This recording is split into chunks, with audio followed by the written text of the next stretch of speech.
You know, I always stay away from crowds because real leadership is standing apart from the crowd. Hi everyone, welcome back to the 6th season of the TaraElla Report, where we try to come up with solutions to heal the polarized cultural and political environment in the West right now.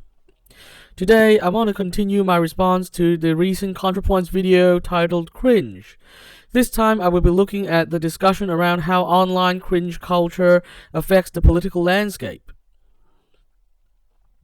In the video, Natalie showcased multiple examples of so-called anti-sjw or anti-feminist cringe from back when these phenomenon was at its height, arguing that the purpose of these videos were to create contemptuous cringe for feminists and social justice activists through memified versions of them.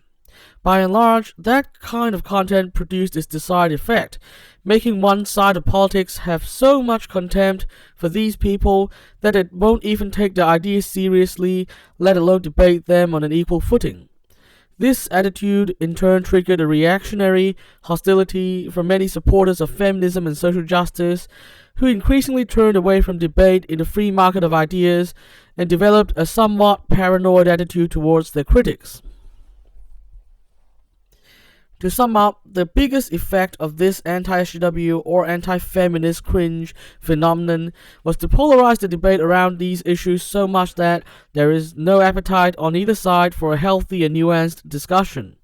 To this day, 3 years later, both sides are still pretty much locked into their positions, with no appetite for conversation from either side, and with both sides continuously policing the boundaries of acceptable opinion within their camp, so that no one even dares to ask for a conversation with those on the opposite. I think the experience during 2015 to 17 serves to demonstrate how cringe culture can really poison the debate for everyone, dumb down complex issues, and force people into two neat camps that only serve the interests of establishment politicians one way or another. I really don't think it was a mere coincidence that political cringe culture peaked just around the 2016 US elections and faded away quickly afterwards when it was no longer politically valuable. I was hoping Natalie would discuss this point more, actually.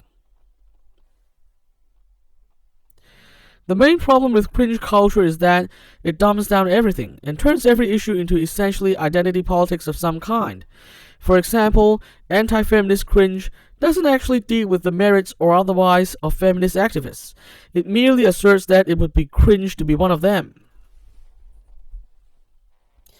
There is no room for a nuanced take like, I support the value of gender-based equality on principle, but I also disagree with the critical theory view of patriarchal oppression because it treats the genders like classes and thus minimizes the wide variety of individual experiences.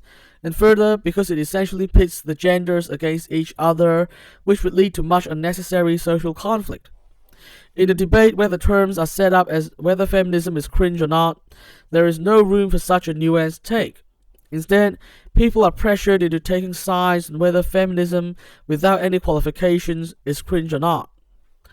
Those of us who don't think feminism is cringe would also end up getting lumped in with people who we otherwise vehemently disagree with.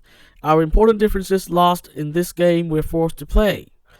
It's by someone like myself, who identifies as a moderate feminist but nevertheless disagrees with critical gender theory and his particular view of patriarchy, had such a hard time in those years. Meanwhile, the voices of those with views on either extreme became the most prominent ones, leading to a self-perpetuating cycle of cultural polarization. If cringe culture is so bad, then how can we put an end to it, or at least make sure it doesn't return to its prominence during its recent peak? If I understood correctly, Natalie seems to suggest self-indifference as a way to combat cringe, since cringe thrives on insecurity and fear of embarrassment. However, some people have responded that this sounds too black-pilled, too much like nothing matters anyway. My alternative suggestion is that we should all think of life as a journey, an adventure. Don't think of life as a status competition, because at the end of the day, that is meaningless in the bigger scheme of things. Instead, think of life as what you can learn from it, what you gain as you go through the challenges while standing firm for your own values.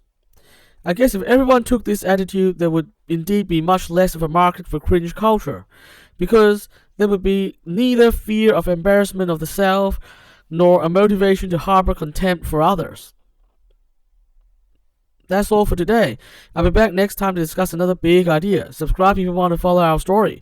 And remember to resist the hive mind and stay positive. The world depends on it.